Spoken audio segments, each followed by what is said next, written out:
College টাইমে তারা class করতে সেখানে ফিজিক্যালি অ্যাসল্টেড হচ্ছে, এটা অ্যাবসলিউটলি আমার ব্যর্থতা, এটা কারো সাফল্য নয়।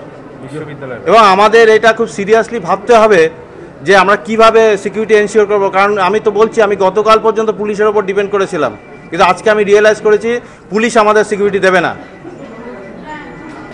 ফলে আমাকে এটা ভাবতে হবে, এটা আমাকে ভাবতে হবে আমরা কি, আমি খুব সিরিয়াসলি ভাবছি এটা।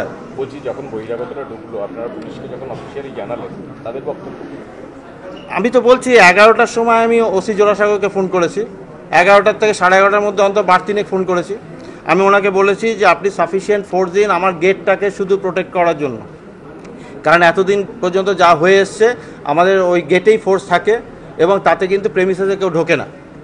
তিনি আমাকে ক্যাটাগরিক্যালি বলেছেন যে আমার কলেজ স্ট্রিটে ফোর্স থাকবে, আপনার কোনো চিন্তা নেই, শুধু আপনি গেটে তালা দিয়ে রাখবেন এবং 1টা নাগাদ মিছিল পাস করবে, আপনাদের যারা ভেতরে আছে তাদের বলবেন সেই সময়টা না বেরোতে, মিছিল আপনাদের গেটে ঢুকবে না।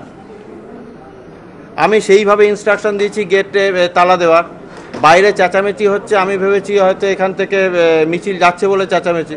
যখন ব্যাপারটা খুব সাংঘাতিক জায়গায় চলে গেছে, আমি ওপর থেকে তখন দেখছি তারা গেট ভেঙে ঢুকেছে, ঢুকে আমাদের ছেলেদের ফিজিক্যালি অ্যাসল্ট করছে, এখানে যতগুলো বোর্ড আছে ভাঙছে দুমদাম করে, এবং কোনোটাই কিন্তু হাতে নয়, মানে বোর্ড ভাঙছে সব কিন্তু রড নিয়ে, লাঠি রড সব নিয়ে।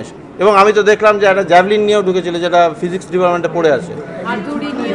আমি তারপরে নিচে নামি, আমি যখন নিচে নামি তখন আমি 2টি ছেলেকে দেখেছি এই সিঁড়ি দিয়ে উঠে আসছে, আমি তাদের ধরে নামিয়েছি। আমি গেটে গিয়ে পুলিশকে জিজ্ঞেস করেছি যে আপনারা কি করছেন এখানে, আমাকে ক্যাটাগরিক্যালি বললো যে আমাদের কোনো অর্ডার নেই। সে জাস্ট স্ট্যাচুর মতো দাঁড়িয়ে আছে, লোকটা হাসছে।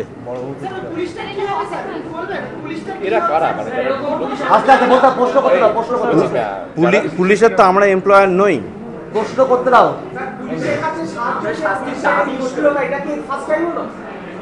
আমার কিন্তু এইরকম এক্সপিরিয়েন্স প্রথম।